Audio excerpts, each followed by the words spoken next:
திருமதி அலமேலு கெஞ்சி கேட்டுக் கொண்ட பிறகும் எந்தவித காரணமும் இல்லாமல் அவரோடு வாழ விஜய் மறுத்து விட்டார்.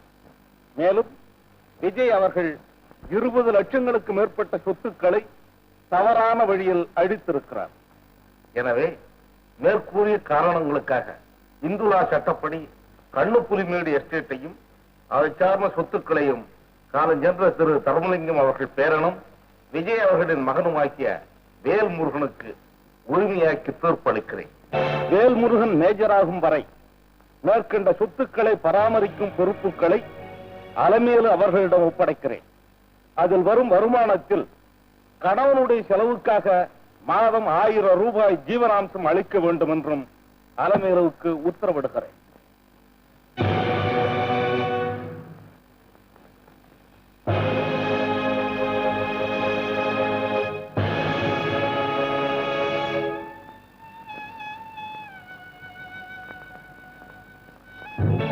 விஜய், வழக்கு முடிகிற வரைக்கும் பொறுத்திருக்க சொன்னீங்க. எதிரா தீர்ப்பாயிடுச்சு. என் பணத்துக்கு என்ன சொல்றீங்க?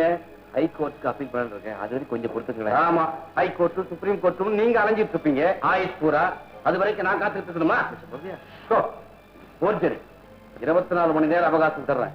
அதுக்குள்ள என் கைக்கு பணம் வரல, அரெஸ்ட் வாரண்டோட வந்து நிற்கிறேன்.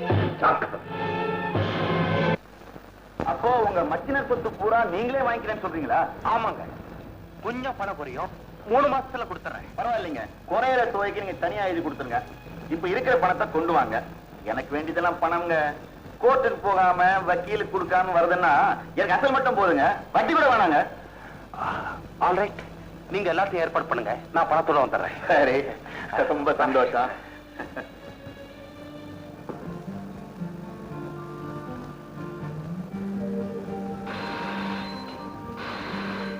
ராஜு, விஜய் வந்திருக்காரு, நான் பார்க்க விரும்பலன்னு போய் சொல்லிடு. நீங்களா? இல்லைங்க, அம்மா உங்களை பார்க்க விரும்பல, இனிமே வர வேண்டாம்னு சொல்ல சொன்னாங்க.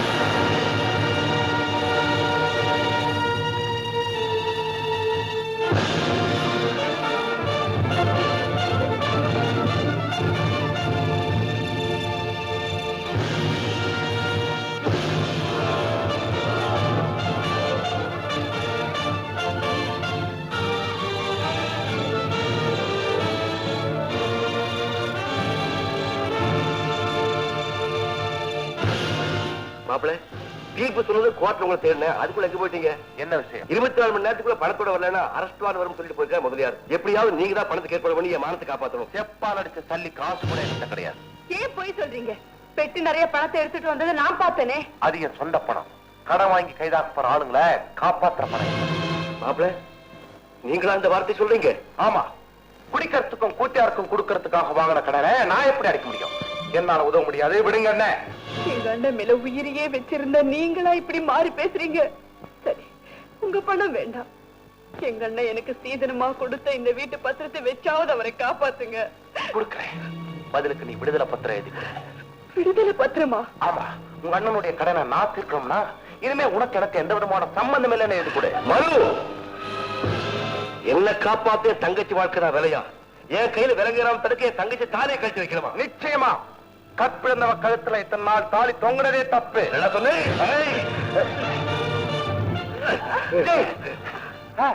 சரியான நேரத்துக்கு பண்ணீங்க. இவனால பணம் கட்டவே முடியாது. பிடிச்சு கூட தள்ளுங்க. தேவையில்லை. விஜய், எனக்கு சேர வேண்டிய பணத்தை எல்லாம் உங்க மனைவி கொண்டு வந்து கொடுத்துட்டாங்க. நான் வர்றேன். அண்ணி, நீங்களா கொடுத்தீங்க? ராதா, தியாகின்னு நாம நினைச்சவன் நம்ம கழுத்துக்கே கத்தி வச்சுட்டான். துரோகின்னு நான் நினைச்ச மனைவி காப்பாத்திட்டான். காப்பாத்துறதுக்கு மட்டும் இல்லைன்னா என் கருவை சிந்திச்சதுக்காகவும் அன்னைக்கு நன்றி சொல்லணும். இல்லைன்னா அப்பம் பேர் தெரியாத குழந்தை இத்தனை நாள் இருக்கிறதே தப்புன்னு சொல்லிருப்பாரு. சொல்ல முடியாது. அதுக்கு அப்பா யாரும் தெரிஞ்சு போச்சு. யாரு? ஓ புருஷன்டா. போய் இதுக்கு என்ன ஆதாரம்? இதோ என்னுடைய செயின் உன் கைக்கு எப்படி வந்தது? சொல்றேன். மணி, அன்னைக்கு ஹோட்டல்ல கிரேப் ஜூஸ்ல மயக்க மருந்து கலந்து இந்த பொண்ணு கொடுக்க சொன்னாரு. நான் தான் கொடுத்தேன். மயங்கினாலும் கெடுத்துட்டு போயிட்டாரு. அதுக்கு நான் உடந்தையா இருந்தேன். அவரு போனதுக்கு அப்புறம் அந்த ரூம்ல இந்த செயின் இருந்தது, எடுத்து வச்சுக்கிட்டேன். ஒரு நாள் நான் அதை விற்க போனப்போ அங்க வந்த இந்த அம்மா, இந்த செயின் ஏது, உண்மையை சொல்லிடு, இல்லைன்னா போலீஸ்ல ஒப்படைச்சிருவேன். நாங்க அதுக்கு பயந்து போய் எல்லாத்தையும் சொல்லிட்டேன். கேவலம் பணத்துக்கு ஆசைப்பட்டு இந்த பாவி செஞ்ச பாவத்தை எல்லாரும் மன்னிச்சிருங்க. அப்படின்னா இவர் என்ன காப்பாத்துனதெல்லாம் நடிப்பு. காரணம் என்ன பழி வாங்கி வெளியேற்றிட்டு சொத்தை அபகரிக்க.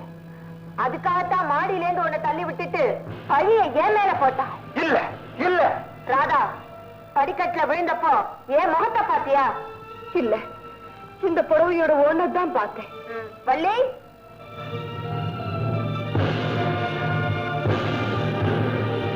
உன் புருஷன் இந்த புடவைய கட்டிக்கிட்டு தான் உன்னை தள்ளி விட்டான். வள்ளி, யார் இந்த புடவைய கொடுத்ததுன்னு சொல்லு. இவங்க கணவர் கொடுத்ததா? என் புருஷன் இந்த புடவை என்கிட்ட கொடுத்தார். வெளியே தெரியாம தான் வச்சிருந்தேன். ஆனா இந்த அம்மா பாத்துட்டாங்க. உண்மையை சொல்றியா இல்ல சொல்ல வைக்கட்டுமான்னு கேட்டாங்க. பயந்து போய் உண்மையை சொல்லிட்டு நீங்க 2 பேரும் போலாம். வக்கீலுக்கு பணம் கொடுக்கறதுக்காக நகை அடவு வைக்க போன இடத்துல ஹோட்டல் சர்வரை பார்த்தேன். கோர்ட்டுக்கு என்ன போக விடாம அடைச்சு வச்சிருந்த இடத்துல புடவைய பார்த்தேன். இப்பவாவது என்ன நிரபராதின்னு நம்புறீங்களா? நம்புறத மேலு, நம்புறேன். இவனை பத்தி நீ எவ்வளவோ சொல்லி இருந்தும் இந்த பாவை பேச்ச கேட்டு உத்தமையான உன்னை விரட்டி உத்தமையா இந்த நம்ம குடும்பத்தை அழிச்சேன். அப்பா சேர்த்து வச்ச சொத்தை குடிச்சே ஒழிச்சேன். கூடா நட்பும் குடிப்பழக்கமும் குடும்பத்தை நாசமாக்குங்கிறத இப்ப நான் பரிபூர்ணமா வந்துட்டேன். மேலும் பரிபூர்ணமா வந்துட்டேன். அட பாவி, என் தங்கையை கெடுத்து என் மனதையை பிரிச்சு என் சொத்துக்களை அழிச்சு எல்லாத்தையும் நிர்மூலமாக்கிச்சு. உன்னை என்ன செய்யணும் பாரு. இல்ல, எங்க என்ன கிட்ட திருந பணத்தை அவரை கொண்டுட்டா உங்க தங்கச்சி வாழ முடியாது. நான் செத்தாலும் பரவாயில்லை, இவனை உயிரோட விட மாட்டேன். பாவி, ஒழிஞ்சு போ.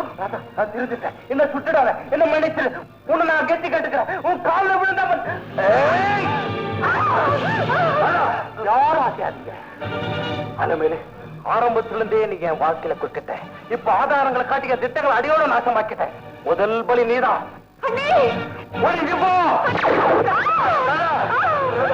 குடும்பத்தோட அழிஞ்சு போங்க. அலமேலு, நான் பார்த்தேன்.